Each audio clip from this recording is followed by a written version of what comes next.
At the dormitory entrance, I broke up with my childhood sweetheart, Jenny. She didn't even lift her head, just because I didn't go with you to that group dinner and went with him instead. Yes. She treated it as nothing more than me sulking, her fingers flying as she replied to messages from another man. I don't know what he sent her, but she hurriedly said goodbye to me. Before leaving, she didn't forget to sigh helplessly and speak to me in that indulgent tone I knew so well. Stop making a fuss. Go to bed early tonight. You have a military training activity tomorrow, a long-distance hike. I'll come and keep you company. She walked away without looking back, never seeing the farewell in my eyes. This childhood friends-turned-lovers relationship had reached its time to end. Chapter 1. I called my dad and told him I agreed to go abroad. I went to the off-campus apartment where Jenny lived and took all my belongings with me. Yet my mind couldn't help drifting back to yesterday. She had clearly promised to accompany me to the dormitory dinner, only to suddenly go missing. At the restaurant, under my roommate's suspicious and mocking gazes, I forced myself to keep calling her again and again. Jack, looks like your girlfriend doesn't care that much about you after all. A roommate who had never gotten along with me glanced at my awkward expression, his smile loaded with implication.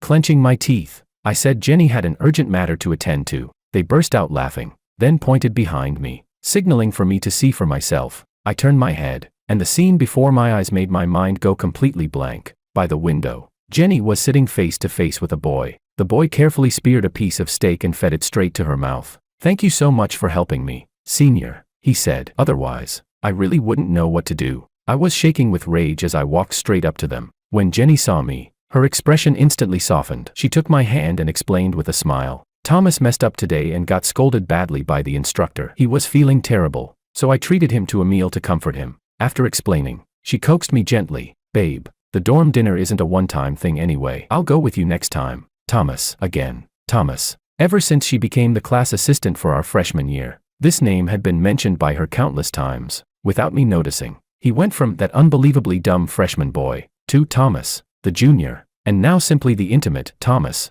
I kept a stiff face, not even having time to speak before Thomas beat me to it, grinning as he greeted me. "Hi, Jack. It's all my fault for being so slow. Good thing Senior is willing to teach me so patiently." Looking at his carefully styled hair, still packed with gel even during military training, I couldn't help but sneer. "If you already know you're slow, maybe cut down the time you spend on your hairstyle and use it to actually practice. That way you wouldn't be the only freshman in the entire grade who can't even remember the moves." Thomas's smile froze instantly, his eyes reddening. Jenny snapped at me sharply. "Jack, how can you be so mean? Apologize to Thomas right now." Not giving her the chance to continue blaming me, I turned around and left. That night, I curled up on my bed, my roommate's sarcasm and cold mockery seeping through the bed curtains nonstop. My tears soaked the pillow despite my efforts. Suppressing the ache in my chest, I stubbornly clutched my phone, waiting for Jenny to come and comfort me. From childhood to now, no matter how we argued, we had never gone more than an hour without speaking. Jenny would always act cute and tease me until I laughed through my tears. But this time, her message never came. What came instead was a post from Thomas. "You stayed up so late practicing with me and even treated me to a drink. That was awesome." Attached was a photo of Jenny's beautiful side profile under dim lighting. I stared at the picture for a few seconds. The heart I had been wrestling with all night finally sank heavily, sinking into a bitterness that wouldn't disperse. Back then, all it took was Jenny saying, "Babe, I want to see you every day." For me to foolishly reject my parents' plan to send me abroad to study, determined to attend the same university as her. Even though this school and this major weren't what I liked at all, I naively believed that as long as I could be with Jenny day in and day out, everything would be worth it. I clenched my fists, feeling that my past choice wasn't worth it, and grieving for my own reckless devotion. A notification from the overseas study agency pulled me back to reality. In the empty room, head lowered, I methodically organized all the documents needed for studying abroad and sent them over. Chapter 2. In the evening, just as I finished packing my things, the apartment door was pushed open. Jenny came in laughing and joking with a few friends. Thomas was with them too. I heard his slightly embarrassed voice. "This is so humiliating. I didn't expect to step on a rock and accidentally fall into the lake. I got completely soaked. Good thing I left some clothes at Senior's place last time." Those two sentences felt like they instantly shoved me into an icy abyss, sending a chill through my entire body. This apartment was rented by Jenny because her schedule didn't match her roommates. I usually lived in the dorm and only came here occasionally. How could she let Thomas come here? She even let him leave clothes behind. They didn't know I was in the room and started chatting without restraint. Impressive. "Jenny, not only did Jack give up going abroad for you, Thomas admires you that much too. If you ask me, Jack is good looking, sure, but his personality is too proud. He's really not as considerate and well-behaved as Thomas. They egged her on, telling Jenny she might as well dump me and get together with Thomas. Jenny didn't stop them at all. She just smiled faintly. Don't talk nonsense. I only see Thomas as a junior. That indulgent tone immediately drew a chorus of boos. TCH. Then why are you so close to your junior? Doesn't Jack make a fuss about it? Let him fuss. She scoffed. He loves me so much he even gave up going abroad. He won't break up with me. He'll throw a tantrum for a bit and then obediently lower his head. That scoff became the final straw that crushed my remaining rationality. Why did my sincere, unwavering devotion turn into something she bragged about? Something she used to control me?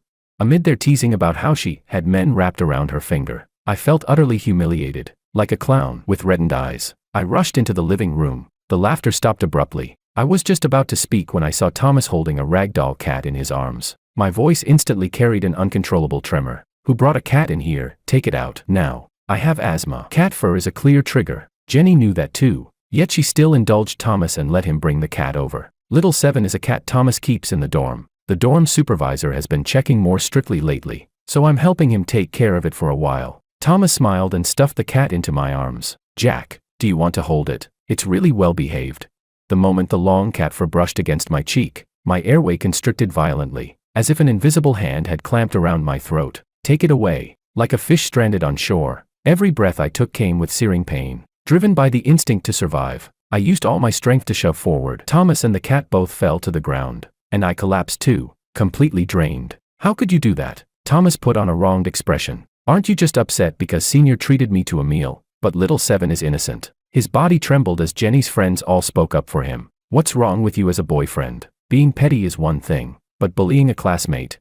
You can even bring yourself to hurt such a cute little cat. I really don't know how Jenny put up with you for so many years. Their accusations made my breathing even more frantic. The suffocating sensation sent tears pouring out of my eyes. Humiliated and helpless, I reached out to Jenny. Medicine. Whenever my asthma flared up before, she would always be the first to shove the inhaler into my hand. She had even developed the habit of carrying it with her at all times. But now, she stood there with her arms crossed, making no move at all. Jack, you've gone a bit too far these past couple of days. Haven't you made enough trouble yet? Stop using this trick to control me every time. I've wanted to say this for a long time. Does your asthma really flare up that easily?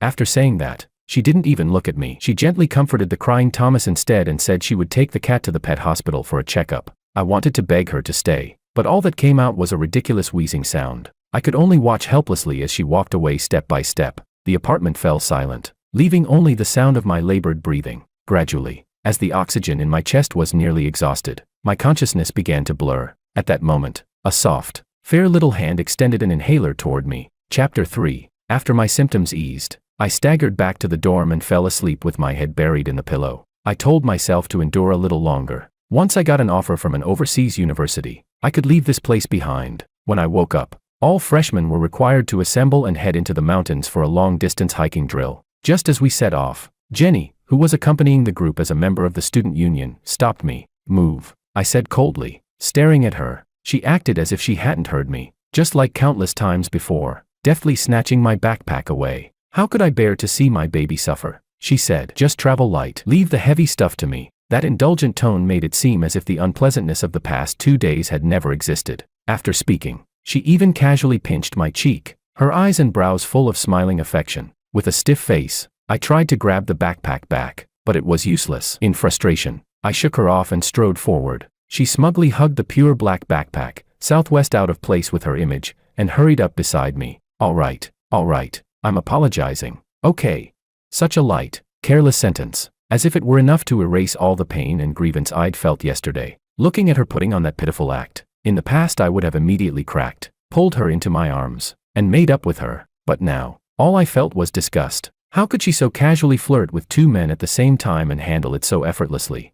Why did she give Thomas the favoritism that used to belong only to me, and still have the nerve to stand in front of me asking for forgiveness?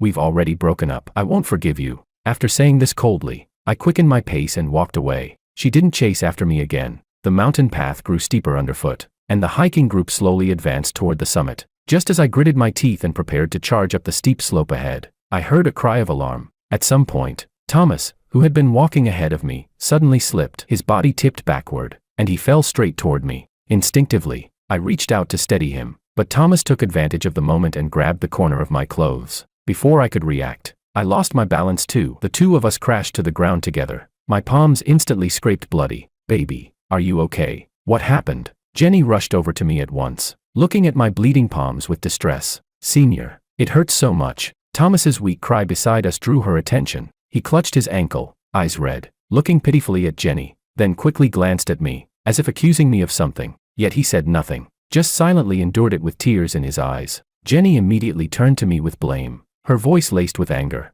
Jack, it's one thing if you're sulking with me, but why would you deliberately make Thomas fall? Do you know how dangerous that is? I made him fall. The absurdity and grievance made my heart twist in pain, hundreds of times worse than the scrapes on my hands. Struggling to my feet, I raised my voice. He grabbed me. How did this suddenly become my fault? Thomas, why don't you explain it clearly? Faced with Jenny's questioning gaze, Thomas pressed his lips together like he'd been frightened, lowered his head, and stayed silent. That silence only made Jenny more convinced of her own conclusion. She looked at me with eyes full of disappointment and exhaustion. That's enough. Stop bullying him. Even if you're jealous, there should be a limit. I never thought you'd turn into this. After saying that, she carefully helped Thomas up and led him to a nearby flat area to rest. I stood there blankly, staring at her back, unbidden. A memory surfaced in my mind, back in high school, when I was falsely accused by another boy of stealing money. She had stood by my side without a shred of doubt. Baby, you don't need to explain anything. I'll always believe you unconditionally. So it turned out that everything had become the past. Chapter 4. After hiking non-stop for several hours, we finally reached the summit. After a brief rest, everyone began preparing to head back down. The blazing sun left my mouth dry and parched. My water bottle was still in the backpack, so I spotted Jenny in the crowd and asked her hoarsely to give it back to me. But the moment I pulled open the zipper, my heart sank. My water bottle was gone. Seeing my stunned expression, Jenny explained coldly.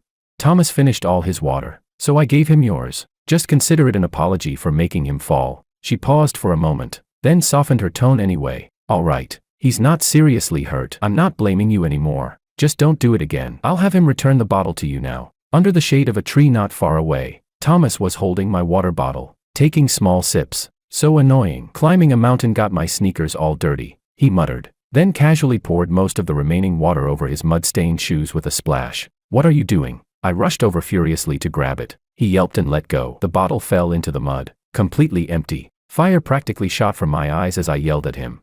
What's your problem? Using my drinking water to wash your shoes? Baby, calm down. Jenny followed after me, trying to soothe me, but I shoved her hard, making her stagger. I already told you his fall had nothing to do with me. Why should I apologize to him? What right do you have to give my things to him without asking? Who are you trying to play the saint for? My throat was so dry it felt like it was about to catch fire. Looking at my reddened eyes, Jenny sighed. Thomas just likes to keep things clean. He didn't do it on purpose. Don't be so petty. There's backup bottled water with the student union logistics team. I'll go get you some. Be good and wait here. With that, she hurried off in big strides. Thomas's eyes flickered, as if he was thinking about something, and he followed after her. The blood from the scrapes on my palms had already dried, leaving behind an unpleasant sticky sensation. After hours without a single drop of water, my vision had begun to darken around the edges. I could only sit down where I was to rest and wait for Jenny to bring water back. But after waiting a long time, long enough for the main group to start gathering and heading downhill, she still hadn't returned. With a dark expression, I took out my phone to contact her, only to see photos someone had posted in the freshman group chat. Even during a hiking drill, we still get forced to watch PDA shoved down our throats. Scrolling through the chat history, I finally learned that Thomas had suddenly felt dizzy from heat exhaustion. Jenny had immediately supported him. The two of them pressed closely together, and anxiously got into a car parked halfway up the mountain to leave early. Sadness and desolation overwhelmed me. The Jenny I had known for over a decade seemed to be gone. The version of her who could abandon me so casually now felt like a stranger. The sun burned overhead. Dizzy and lightheaded, I helplessly buried my head between my knees. If I passed out from dehydration later, who knew how long it would take before someone noticed, before they dragged me back? As I was lost in these chaotic thoughts, I suddenly heard a familiar voice beside my ear. Hey, the news says there'll be a Lyra meteor shower tonight. Want to watch it together? Chapter 5. I lifted my head in a daze and fell straight into a pair of deep, steady eyes. It was Francesca, one of Jenny's friends and the department beauty of their major. That day at Jenny's apartment, when everyone had been chattering away and mocking me, she had been the only one who spoke up for me. Her expression calm. If you already have a boyfriend but still keep things unclear with other men, that's your fault first. Does he not have the right to be angry? Those words instantly darkened Jenny's expression. The others hurried to smooth things over, but I remembered clearly the girl who had spoken up for me when my asthma attack was triggered by Thomas's cat. It was also Francesca who handed me the inhaler in time. While I was still spacing out, Francesca had already twisted open a bottle of mineral water and passed it to me. Drink slowly, don't choke. The cool water moistened my dry throat as I quietly studied the person in front of me. Jenny had complained more than once that this friend of hers was a cold, aloof ice queen, but after just a few minutes together, I felt that beneath the surface, she was actually gentle and considerate. I brought iodine and bandages. Francesca gestured for me to extend my hand and carefully began tending to the wound on my palm, her movements light and cautious, afraid of hurting me. Thank you, Senior, I said sincerely, then remembered what she had mentioned earlier. You said there's a meteor shower tonight. As my strength gradually returned, the heavy emotions that had been weighing on my heart dissipated. My eyes lit up. I've always wanted to see a meteor shower. And this time, it was the Lyra meteor shower. A year ago, when I had just entered my final year of high school, I had excitedly dragged Jenny, who was home for summer break, along with me. I'm going to make a wish. I wish I can get into the same university as you, and that we'll always be together. You believe that stuff? So silly. Jenny had patted my hand helplessly, then refused me on the excuse that she needed to entertain her college classmates. That night, disappointed, I stood alone on the rooftop for a long time. In the end, due to a sudden change in the weather, I didn't even get to see that meteor shower. I widened my eyes in shock. Among Jenny's college classmates back then, Francesca had been there too. Francesca laughed softly. I wasn't sure if it was my imagination, but a faint blush rose on her fair face. The weather will be good tonight. You'll definitely see the meteors, and I hope all your wishes come true. What I didn't know was that on that lost and desolate night a year ago, Francesca had been not far away. The boy's dejected, downcast silhouette had, without reason, slipped into her heart from that moment on. You must be starving. Want to eat something first? Francesca took out a few strips of jerky. Astonishingly, they were my favorite flavor. Seeing me accept them without hesitation and start eating, she curved her lips slightly and brought up another topic. I heard you're preparing to go abroad. Ever since I made up my mind to study overseas, I'd been busy requesting various certification documents from the department. I hadn't deliberately kept it secret. For someone as observant as Francesca, it wasn't surprising that she knew. What was laughable was that Jenny, my girlfriend, still had no idea. Which school are you applying to? Francesca asked again, a hint of anticipation creeping into her tone. After a brief pause, she explained that she would be a senior next year and was planning to go abroad for graduate school as well. Southwest. She paid close attention to these things. Naturally, we added each other on WeChat and agreed to share any useful information. Maybe one day we really would end up in the same country, even the same city, able to look out for each other in a foreign land. After chatting for a while, we both fell silent. Being with Francesca brought a strange sense of comfort. There was no need to rack my brain for topics. Even sitting in silence didn't feel awkward at all. We sat side by side on the mountaintop. The cool summer night breeze brushed past us, and above, the stars shone brilliantly. When the first meteor streaked dazzlingly across the night sky, I excitedly grabbed her hand, stood up, and clasped my palms together to make a wish. It was completely different from last year's. This time, it had nothing to do with Jenny. I wished only for myself, that I would become resilient and independent, and that my future would be bright and open. When I opened my eyes again, meteors were still streaking across the sky from time to time. I turned my head to look at the girl beside me. Her usually cool features were now unbelievably gentle. Her lashes were lowered, and a quiet shimmer flowed through her eyes. My heart stirred for no reason. I suddenly realized that in the past, my eyes had only ever seen Jenny. I had firmly believed she was the best girl in the world, so I suffered for her and grieved over her. But once I finally looked away, I discovered that there had always been better scenery right beside me. Chapter 6. After sending the overheated Thomas to the campus clinic, Jenny hurriedly comforted him with a few words and was eager to leave to look for me. I was still thirsty, still waiting on the mountain for a long time. She didn't want to disappoint me again. Just as she was about to turn and leave, Thomas suddenly reached out and grabbed her sleeve. Senior, could you stay and keep me company for a bit? He lowered his head weakly. My head is still spinning. Can you take me back to the dorm later? She had always enjoyed this feeling of being relied on, of being needed. But now, hearing Thomas's voice, Jenny irritably tugged at her long hair. For no reason, she thought of how I never acted like this. Even when I occasionally threw tantrums or acted willful, my core was always strong. Yes, that was exactly what she loved most about me. Resilient, independent, like a little son. How could she let her son feel sad and disappointed? The urge to see me grew stronger and stronger. She tried to brush Thomas off with an excuse so she could leave, but he wouldn't let go. Gathering his courage, he blurted out, Senior, actually. I really like you. I want to be with you. Jenny stepped back in shock, pulling away from him. Thomas, what are you saying? I have a boyfriend. Jack is my boyfriend. She hurriedly explained that from beginning to end, she had only ever liked me, and that Thomas had misunderstood everything. Senior, you're lying. Thomas's eyes seemed to well up with moisture. If you didn't like me, why would you ditch Jack at the group dinner and stay with me? Why would you practice with me until late at night and buy me drinks? You even let me go to your apartment. And you, stop talking. Jenny cut him off abruptly, her voice trembling at the end. Just what? Just feeling sorry for a boy who had just started college, so she kept softening and helping him, just enjoying the sense of superiority that came from his dependent gaze.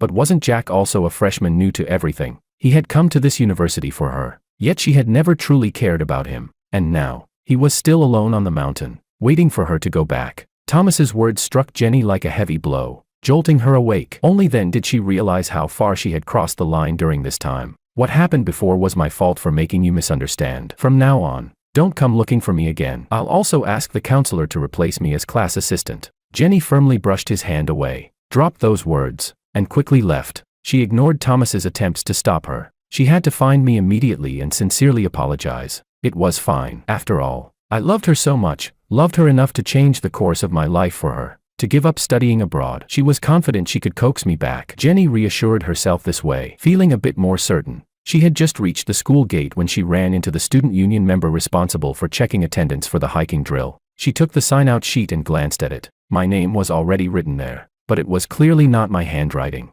What's going on? Where's Jack? She asked urgently. That student replied. Francesca said Jack is with her right now, so she asked us to sign out for him. Another student, unaware of Jenny's relationship with me, joked. They even said they're going to watch a meteor shower on the mountaintop tonight. Don't be fooled by how cold Francesca looks. She's actually pretty good at going after younger guys. Jenny felt all the blood in her body freeze. Under the puzzled gazes of the two students, she began calling me like crazy, only to realize she had already been blocked. She immediately turned to contact Francesca, also with no result. Just then, her phone rang. Jenny tapped it open in wild hope, only to see it was her mother calling. Mom, what is it? I'm really busy right now. She answered distractedly. Her mother's displeased voice came from the other end. I just wanted to ask whether you little brat, bullied Jack or not. How did I hear from his dad that he suddenly agreed to go abroad again? Growing more agitated as she spoke.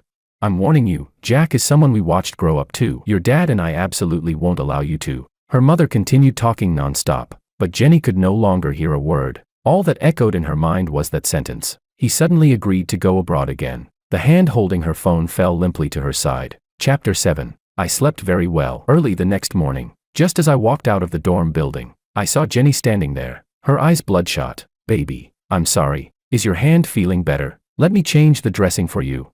She reached out, trying to pull me into a forceful hug, but I took a step back, making her grab nothing but air. We've already broken up. Don't touch me, and don't call me baby. No, that was just something you said out of anger. Panic flickered across Jenny's face for a moment as she stubbornly corrected me. Do you think I don't know you? You're just overly jealous. You always get jealous.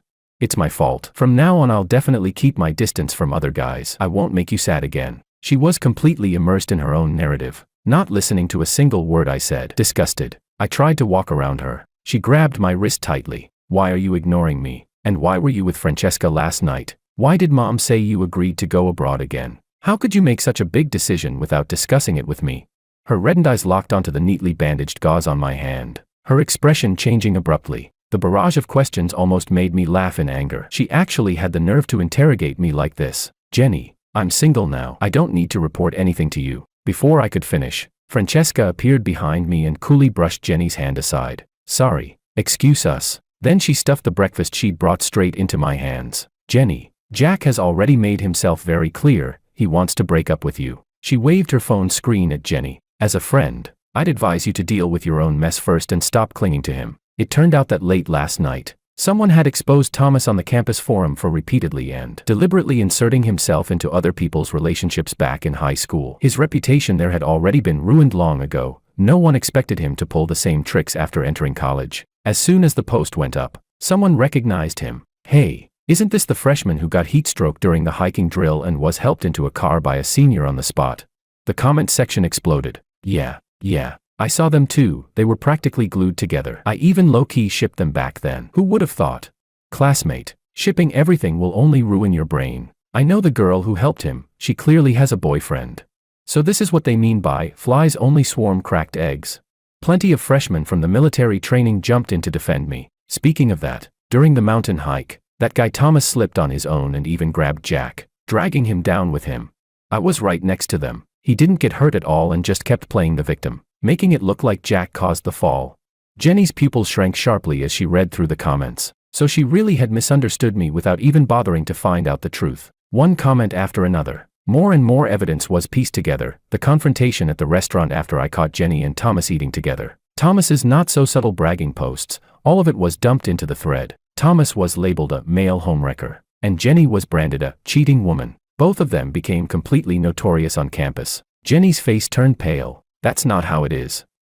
I didn't cheat. I don't like him. But in the face of the endless stream of photos and videos, any explanation sounded feeble. Whether her behavior had crossed the line was obvious to anyone with eyes. She even tried to find Thomas to prove her innocence. But Thomas had already gone to the faculty office to apply for a leave of absence, hiding from the overwhelming backlash and the cold, cutting remarks that followed him everywhere on campus. Jenny didn't fare much better. She had always maintained the image of a warm, positive, reliable senior, both in her department and in the student union. Overnight, everything changed. She had to scramble to deal with the fallout, leaving her with no time to keep pestering me. And during that same period, I successfully received an offer from my dream school. In just a few days, I would be leaving. Thank you for your help, senior. Before I left, I treated Francesca to a meal to thank her. The cold on the outside, warm on the inside. Girl lowered her head a little awkwardly. It was nothing, really. She and Thomas had graduated from the same high school. The things Thomas had done were infuriating enough that even though she was a few years older,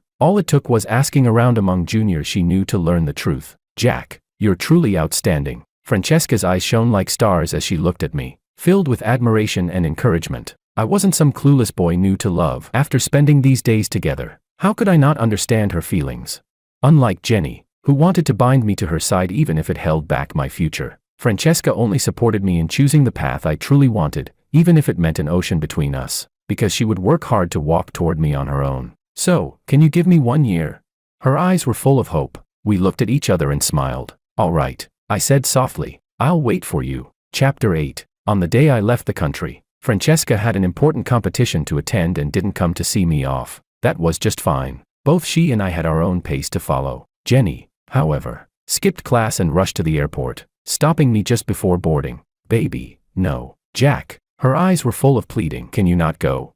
She choked up. We've been together for so many years. Can you really just let it all go? I smiled. If I don't let it go, then what? Should I keep enduring your blatant favoritism, watching you stand me up again and again for Thomas, and then shamelessly accuse me of being mean? Should I accept that you knew perfectly well I have asthma, yet still indulged Thomas in bringing a cat over, and when I was suffocating in despair, you abandoned me to take his cat to the pet hospital? Should I allow you to waste my water on him without permission, while I waited alone on the mountaintop until everyone was gone, only to find out you'd already left, supporting him as you walked away? Yes, I once thought letting go of this relationship would be incredibly hard. We had known each other since childhood. She was my first love. Loving her had long since seeped into my bones and become a habit. That was why her favoritism toward Thomas, her intimate closeness with him, hurt me the most, cutting straight through my heart. And yet, she had done all of it so naturally, so decisively, without a shred of hesitation. I stared steadily at Jenny's increasingly anguished expression. Her lips trembled as if she wanted to explain, yet no words came out. What could she even say? How could she possibly say anything? She had simply been too confident, so certain that since I had already chosen this university for her, I would never leave over something like this, even though she knew perfectly well that what she was doing would hurt me. I'm sorry. I really am sorry. Her face was dim, yet she still refused to give up. But are you really unwilling to give me even one chance to make it up to you? Are you really going to sentence me to death just like that? I shook my head. I gave you many chances. You never cherished a single one of them. Jenny, I really did like you a lot. Boarding time was approaching. I lightly pulled my suitcase forward, and I don't regret that moment when I once gave up studying abroad for you. But now, you're no longer worthy. You're not worthy anymore. Those words were like a basin of ice-cold water, extinguishing the last bit of light in her eyes. Only at this moment did Jenny finally understand that there was no future left between us. In other words, my future would no longer include her at all. All of this had been forged by her own arrogance and vanity. Behind me, it seemed there was the sound of sobbing, building from suppression into uncontrollable crying. Filled with anticipation, I walked step by step toward the boarding gate. I never looked back. Chapter 9. After a year abroad, I had made a group of good friends and was studying the major I truly loved. I was also reunited with Francesca, who successfully applied to the same university as me for her master's degree. Despite being apart for a full year, there was no sense of distance between us at all. We talked about many things, our studies,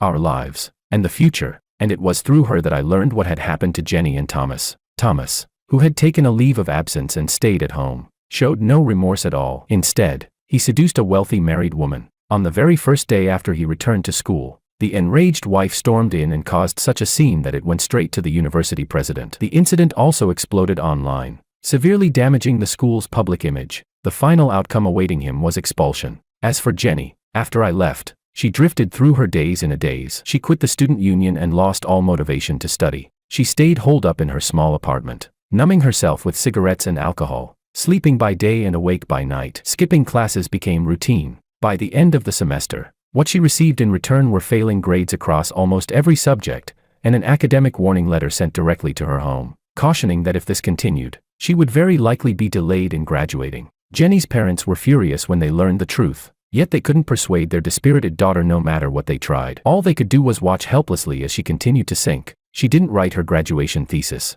didn't attend her defense, didn't prepare for makeup exams. In the end, utterly disappointed, her father cut off her living expenses and decided to give up on her completely, choosing instead to invest his resources in properly raising Jenny's younger brother. With nowhere else to go, Jenny found a job at an internet cafe. Cigarettes and alcohol never left her hand. From a once pampered young lady, she became someone barely scraping by, drifting through life. Francesca sighed softly. I tried to talk to her. I also told her there was nothing between us. If she really wanted to win you back, she could have worked hard like I did and applied to this school. We could have competed fairly. I didn't say anything. The name, Jenny, along with those sweet and bittersweet memories, had shrunk into something very, very small, too small to stir any emotion in me anymore. Another summer night arrived. Unfortunately, it was cloudy tonight. There would be no meteors. I received a call from an unfamiliar number. Jack. The voice on the other end was familiar, yet strange. I had never heard Jenny sound so worn down before. If back then I had firmly rejected Thomas and gone with you to that dorm dinner, if back then I had kept all my favoritism just for you, then we'd definitely still be together now, wouldn't we?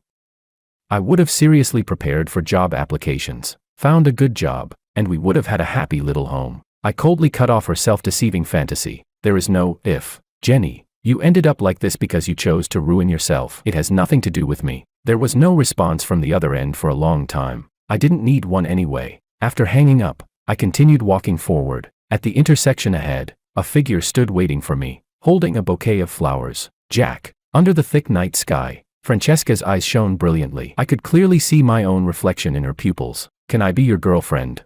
The sky was still covered in clouds, but that dazzling meteor shower I once watched side by side with Francesca on the mountaintop had already illuminated my heart. Smiling, I opened my arms to her.